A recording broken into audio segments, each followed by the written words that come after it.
Allison Bested. Hello, Allison. Hello.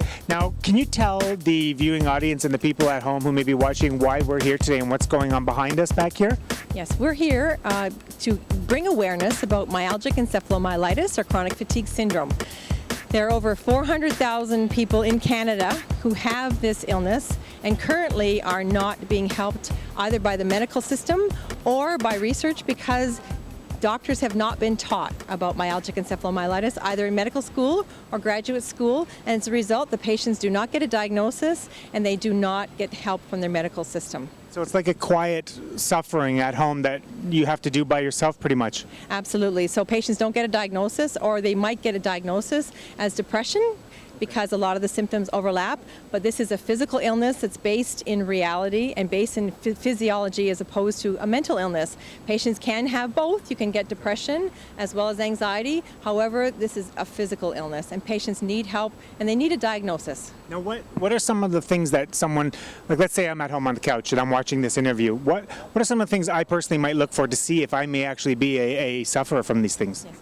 There is the Canadian consensus criteria that was developed in order to help diagnose patients. So there are 7 criteria. The criteria are severe fatigue, severe post-exertional fatigue. If you push yourself beyond your available energy, you crash or you have a relapse of your symptoms. You have a sleep disorder, you go to bed exhausted, you wake up exhausted. You have often pain that's of new onset, new headaches or muscle pain that migrates.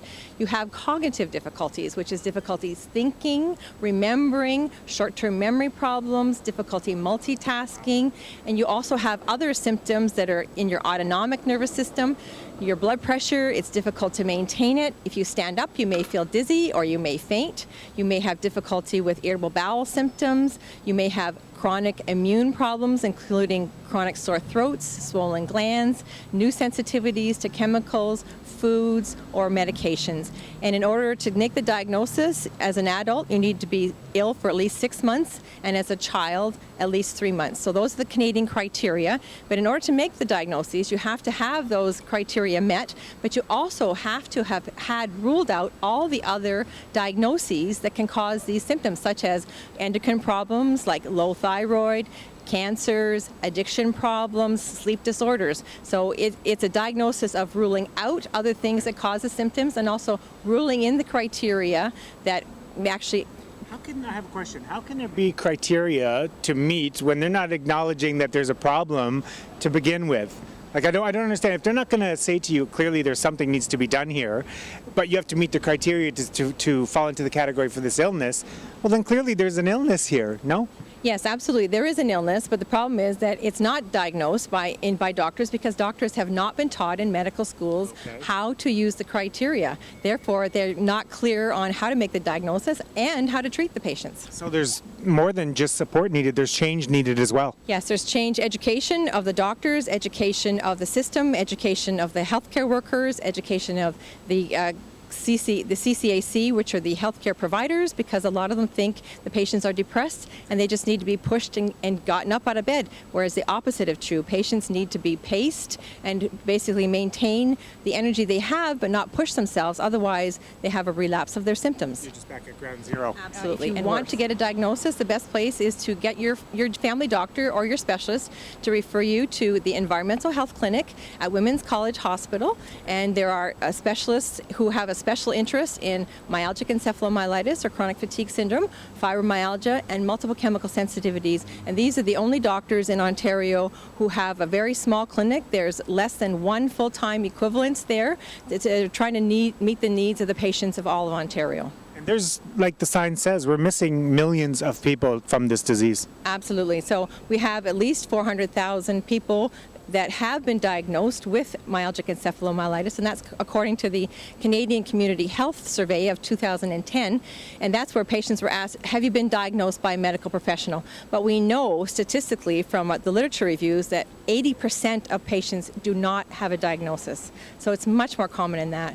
And in the physician's office, the patients 10% of those patients are so ill they cannot even get out of bed to get to their physician's offices. So we have real work ahead of us. Hence the shoes. We've brought in some shoes for some of the the patients who are actually too tired and just suffering at home alone who can't make it here today. That's correct, and that's what the shoes represent tens of thousands of people who cannot come here themselves. So we have a very small percentage of people actually coming out for this rally because patients are too ill to even come downtown to represent themselves. Well, we're here to do that. Thank you, everyone. I'm going to come back to you with some more information. I'm going to be talking with Jeffrey Smith about what it's like from his angle to be suffering with this disease.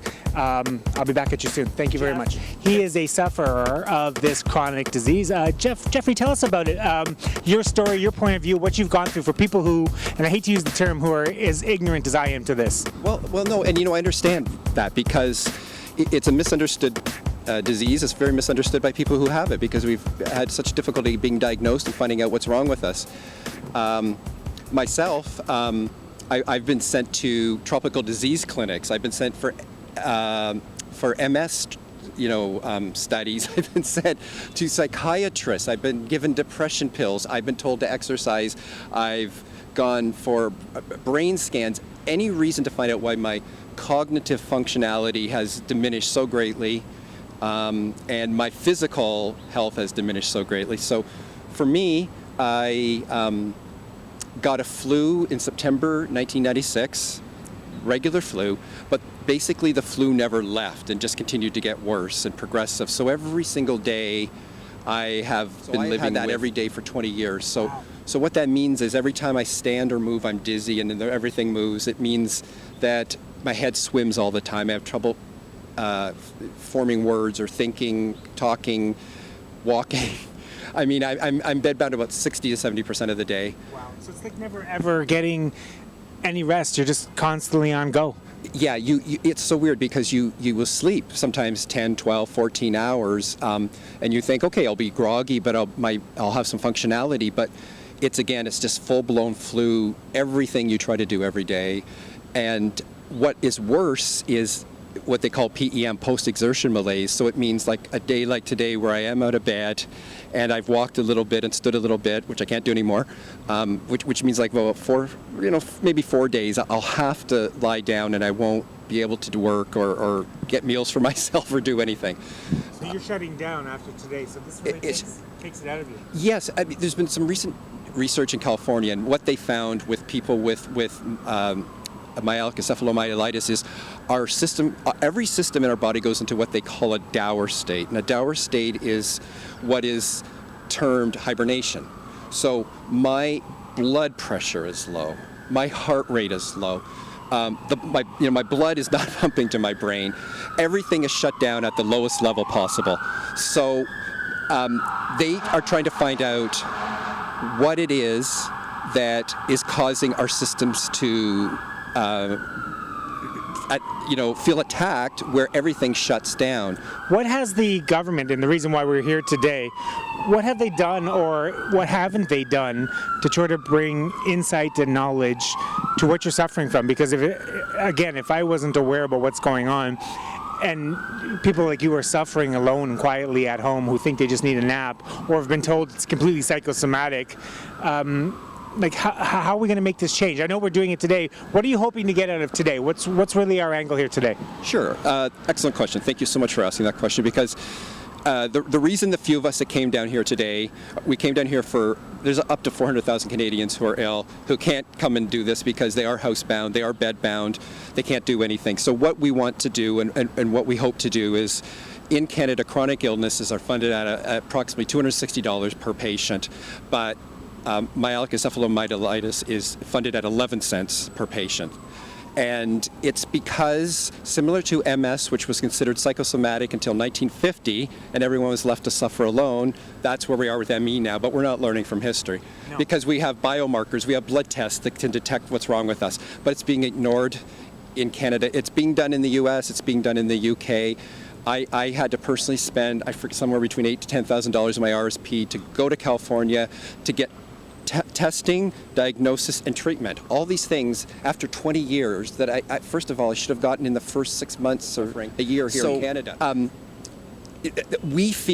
feel, at least I can speak for myself, that the health minister has been ignoring us, that the answers she sends out when you send her an email begging desperately is that basically, oh, there's some studies being done, and then you look into the studies, and they're all psychological studies on it. Like, So you know, it's all just in like your head. it's all in your head. So there's no understanding. There's no desire to understand. I know she must be insanely busy, but there are hundreds of thousands of people suffering needlessly, going to other countries, and it's absolutely unacceptable. Why with this am I so desperately alone in the same country with the same healthcare system, with the same government that I had the other illness for? It's not popular, it's not on the radar, and we have to change that. That's right. Actually, and very good thing you said. Why is he so desperately alone? And I'm hoping that at the end of today, we can shed some light onto the subject. Again, I, for one, didn't know too much about it. I really didn't.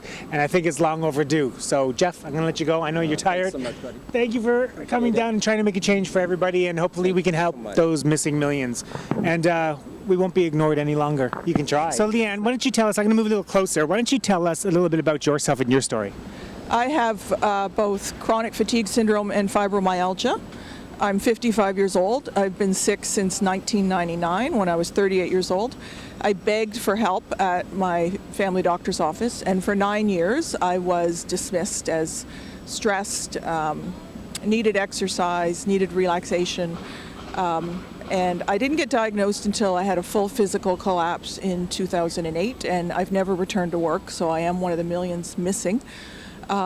You'll hear my voice is starting to fade out because your energy drains quickly with this. At any time, let me know and we can stop this. That's okay. It's okay. I was determined. It's the first time I felt well enough to come out to something like this, and I think we're among the most discounted medical conditions that exist certainly in the Western medical system. So I also want to put a face to it because I don't think there's anything for us to be ashamed of. And I think they take advantage of people by shaming them. I was so hard on myself the 9 years I wasn't diagnosed. I gave up all physical activity, all social life, and I just thought there was something terribly wrong with my personality or my coping. Yeah. And You withdraw a little bit. yes, From everybody. yeah, and I know if I was diagnosed and given proper recommendations and care, I would never have become as permanently disabled as I am, and I don't want that to ever happen to anybody else. Hence why we're here trying to make some kind of change and pull some kind of attention to the subject. Now, what are you hoping to get out of this today and this sit-in sort of trying to bring attention? What are you hoping the end result is going to be for everybody? I think there's a great unfairness in the Canadian medical system that every medical system has to be rationed, and ours appears to be biased towards existing investments. And if there's no new money in healthcare, an illness like ours that has no treatment, I have no specialist, and that has no research. We can speak in a moment about the recent decision by the CIHR. So there is not existing funding, and they will never reduce the funding for existing programs or illnesses. So we're supposed to accept this, and it's a human rights issue. This is also, I want to be very clear, this is not an orphan disease or illness, because at least 400,000 Canadians have chronic fatigue syndrome, myalgic encephalomyelitis, and probably almost 1.5 million have fibromyalgia. And the majority are women in middle age without adequate disability insurance. So I'm getting more and more pissed off, and I've never had the energy to come down. So thank you for speaking to me. No, I'm absolutely with you 100%. What are your thoughts of what's happening upstairs? Upstairs, I understand, is our Canada Health Regional Office. We had a recent decision made by the Canadian Institute for Health Research not to fund some basic research into chronic fatigue syndrome that some scientists wanted researched.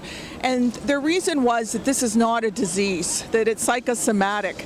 And I was disgusted because Canadians have led in some of the early work, including the Canadian consensus criteria for CFS.